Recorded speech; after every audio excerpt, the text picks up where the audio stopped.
এসেছিলাম মন্দিরে পুজো দিতে, মন্দির এখন বন্ধ, 4টায় খুলবে। তো আমরা একটুখানি সামনেটা এগিয়ে এসেছি, বইচিতে চলে এসেছি এখন। রাজেশদার আমি চা খাবো বললাম।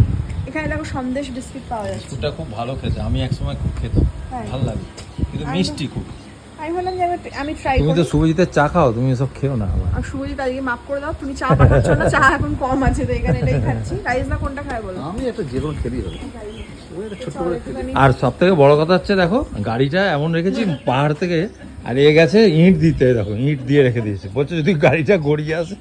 পাহাড়ে যাওয়ার কথা হচ্ছে না, ওই জন্য পুরো প্র্যাকটিস করছে গাড়ি তোলা একেবারে। তুমি গাড়ি নিয়ে পাহাড়ে উঠবে নাকি? আমি অনেক বড় বড় পাহাড়ে ঘুরেছি জানিস গাড়ি নিয়ে, অনেক। যেখানে একটা করে লালু ভুলু ঠিক আসবে, আর ওর চোখটা দেখো কেমন দেখতে। হ্যাঁ, বাড়ি কোথায় বল? বইচি গ্রাম। বাবা বইচি গ্রাম আর বইচিতে মাঝখানে থেকে পায়ে লেগেছে, দেখো কোথায় কেটে এসেছে। সেই মিষ্টি বিস্কুটই খাচ্ছ, মিষ্টি বিস্কুটটাই খাচ্ছ কি, কেমন বলো? ভালো হবে, দারুণ দেখে, কিন্তু একটু গলায় আটকে আটকে যায়।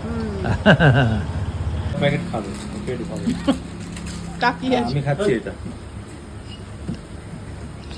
আমরা আইসক্রিম খাচ্ছি, বলছে আইসক্রিম খাও না, ও খাচ্ছে পেস্তা। ভালো করে ভালো হতে ওটা একটা বিস্কিট দিয়ে দাও, ওরা একটা দাও প্যাকেট। ও পেট ভরেনি।